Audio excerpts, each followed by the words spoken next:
So let us see, let us continue the Thevenin's and Norton's theorem. So which I have given the PDF. So this is the explanation video of the PDF which I have given, which I have included in the LMS. So what is the need of Thevenin's theorem? So here I have given some statements like Thevenin's theorem application. It often occurs in practice that a particular element in a circuit is variable, usually called the load, and the when other elements are fixed. Already we have seen one example also. In that example we have taken some elements like, we have taken some circuit like which is having some voltage source here and one resistor, and here is one more resistor, here it is one resistor, and here we have considered something of a voltage source and one more resistor, and here one more voltage source, and here we have connected some resistor. So it often occurs in a practice that a particular element, so in the example we have taken, this is that particular element in a circuit, usually variable, we have considered this is a variable or a load resistor, and other elements, by keeping other elements fixed, we are trying to find the response across this element. As a typical example, a household outlet terminal may be connected to different appliances constituting a variable load. What do you mean by this second statement? It means that if you have in your home, you are having some meter, from the meter only the current is supplied into your home. So you may connect, one day you may connect TV, you may have a TV, you may connect a fridge. After some days you will add one more load, that is washing machine. So these are all nothing but here the number of there is a variation of loads. Initially you have a TV, in the next you have added into your home a fridge, that is nothing but the load is increasing. Again you have added a washing machine, sometimes you will connect your iron box, that is nothing but load is increasing, there is a variation in the load, and each time a variable element is changed, the entire circuit has to be analyzed all over again. If you go through, like if you want to analyze this system, without a Thevenin's or Norton's theorem, you need to start from the first point only. So to avoid this problem, the Thevenin's theorem provides a technique by which the entire fixed part of the circuit is replaced by a very simple equivalent of voltage source in series with the impedance. So Thevenin's theorem application examples, here you are connecting some your light, this is your study light, and this is a load of iron box, this is a load of fan. You may connect n number of loads, that loads changes from time to time. So this is Thevenin's theorem.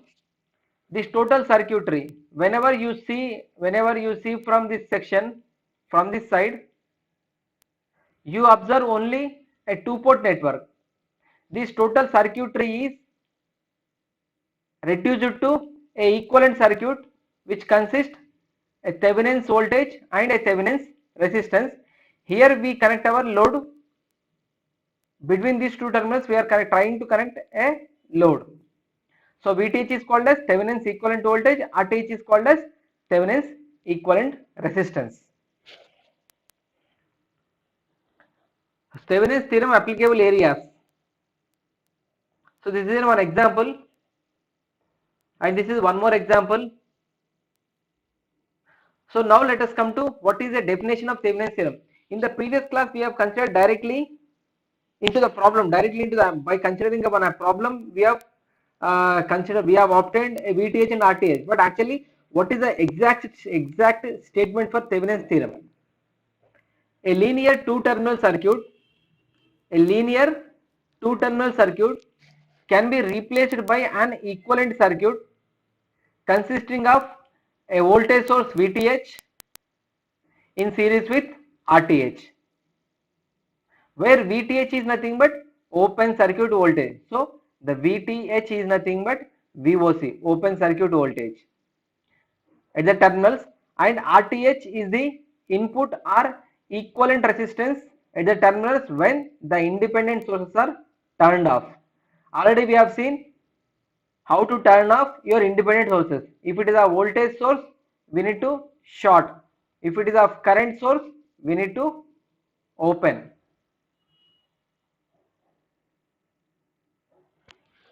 Linear circuit. What do you mean by linear circuit?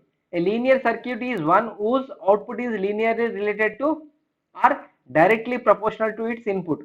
That is, containing only a linear elements, resistor, inductor, capacitor and transformer. It is nothing but the Thevenin's theorem is applicable for a circuit which is having resistor or inductor, a capacitor, transformer or a combination.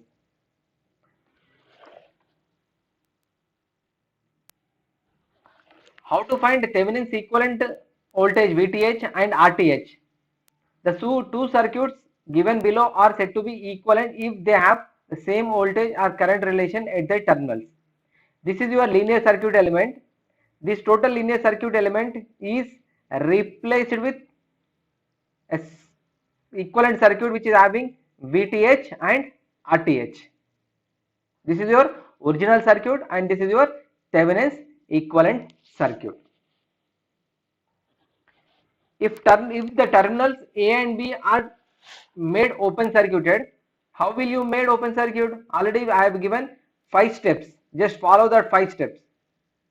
By removing the load, no current flows, then the open circuit voltage across the terminals A and B is nothing but equal to the voltage source VTH. Thus, VTH is nothing but open circuit voltage across the terminals. That is VTH equal to VOC. Next, how to find the resistance? The input resistance or equivalent resistance of the dead circuit. What do you mean by dead circuit? A dead circuit is nothing but where there is no any active element. The independent sources are turned off at the terminals A and B in the figure A must be equal to RTH and the input resistance VTH is turned off. Thus, RTH is the input resistance at the terminals when the independent sources are turned off. RTH is nothing but RN. Next, Thevenin's theorem. Find the Thevenin's equivalent resistance. Here we are having, while finding RTH, you have two cases.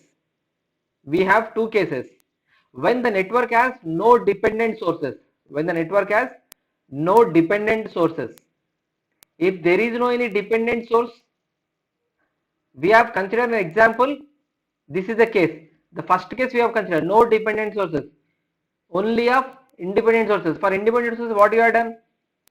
The voltage sources are replaced with the internal resistance and current sources are replaced with the internal resistance if they are of practical. If it is of ideal, the voltage source is replaced with the short and current source is replaced with the open. So, case 1 in Thevenin's theorem, what is the case 1? When the network has no dependent sources. In this case, what you have to do is turn off all the independent sources, then RTH is the input resistance of the network looking between A and B. Already we have seen this one with an example. With the example we have seen clearly. Next, when the network has dependent sources, what you have to do? If the network has dependent sources is nothing but, for example, so this is a source.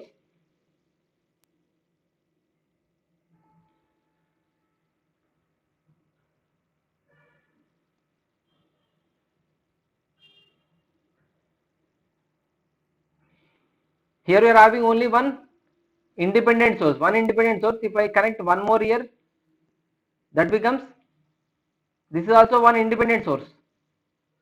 If I add any dependent source, then what is the situation? Like dependent sources are like this. So when the network has dependent sources, turn off all the independent sources. While this is the cases for while finding your RTH. For VTH, just follow the same procedure. When the network has dependent sources, turn off all independent sources and apply voltage source V0 across the terminals A and B and determine the resultant current I0. So what you have to do is turn off all independent sources and apply the voltage V0. V0 is nothing but your VTH across the terminals A and B and determine I0. By using this V0 and I0, you will get this RTH. One more alternative way.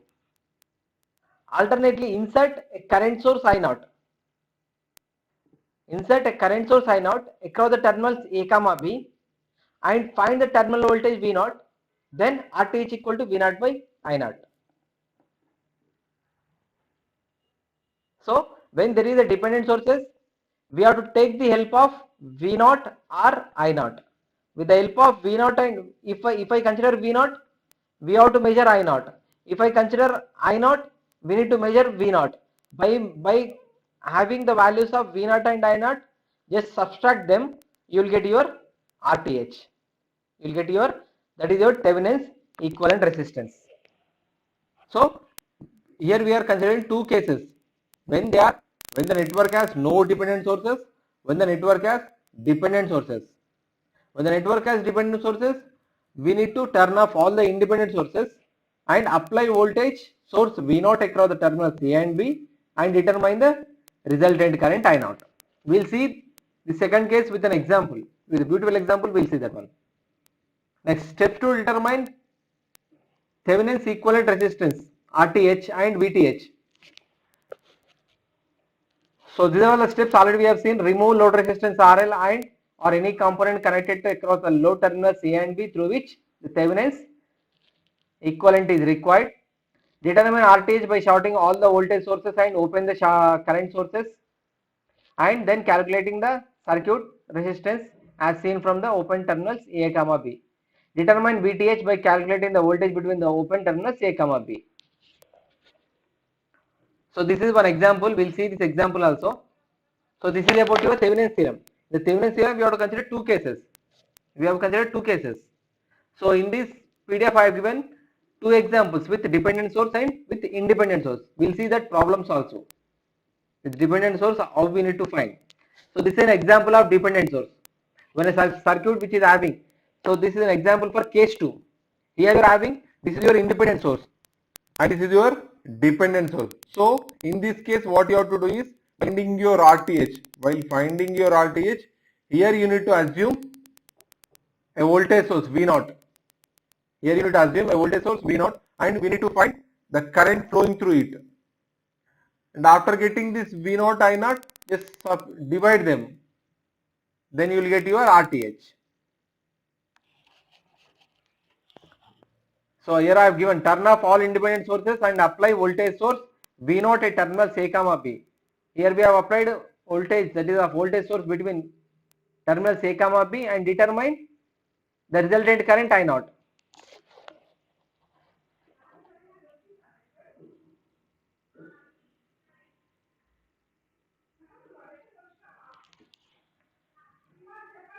Just see here, remove dependent sources. Here we have removed dependent sources.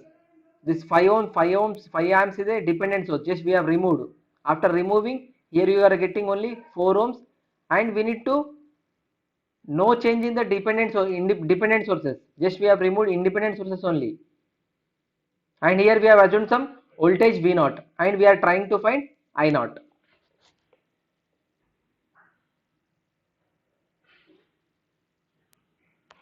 After getting V0 and I0, just divide V0 by I0, that becomes your RTH, that gives your RTH.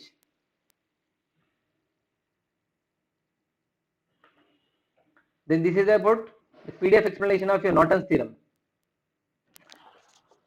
Statement of Norton's theorem is a linear two-terminal circuit. Same thing, same definition. A linear two-terminal circuit can be replaced by an equivalent circuit consisting of, in the Thevenin's theorem, here we have considered a voltage source VTH, but in the Norton's theorem, here we have to consider a current source IN in parallel with a resistor RN, where IN is a short circuit current, where VTH is open circuit voltage and IN is here short circuit current, and RTH is equal to RN.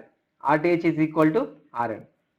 RN is the input or equivalent resistance at the terminals when the independent source are turned off. And why we are using Norton's theorem? Why we are using Norton's theorem? In any application, you require a current source instead of voltage source. So if you think that instead of having a voltage source, if I have a current source, that simplification or analysis makes very simple, then we need to go for Norton's theorem. So say simplify the network in terms of currents instead of voltages. It reduces a network to a simple parallel circuit with a current source and a resistor. So this is the Norton's theorem.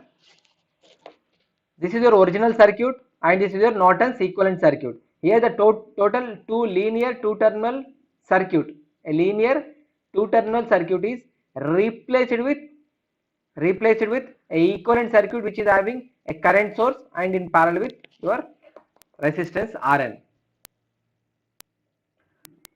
To determine Norton's equivalent resistance Rn and current IN, what you have to do? Calculate Rn in the same way RTH. RTH etla find chestamo, same like that you have to find Rn. Using source transformation, the Thevenin's and Norton's resistances are equal. Find the Norton's current IN. We determine short circuit current between the flowing through the AB. IN is nothing but your ISC. Close relationship between your Norton's and Thevenin's theorem. Already we have seen this also. Rn is nothing but RTH and IN is nothing but your VTH by RTH. Since VTH, IN, RTH, since VTH, IN and RTH by N are related, to determine the Thevenin's or Norton's equivalent circuit, we find the open circuit voltage VOC across the terminals AB and the short circuit current ISC at terminals A, B, the equivalent input resistance Rn at terminals A, B when all independent sources are turned off. So this is one example I have taken for Norton's theorem. I will explain you. This is your without dependent sources. This is an example without dependent sources and this is an example with dependent sources. So we'll see these problems in the next class. So how to find the Norton's current and Norton's resistance, that is IN, Rn and VTH and RTH if the circuit contains dependent sources. Thank you.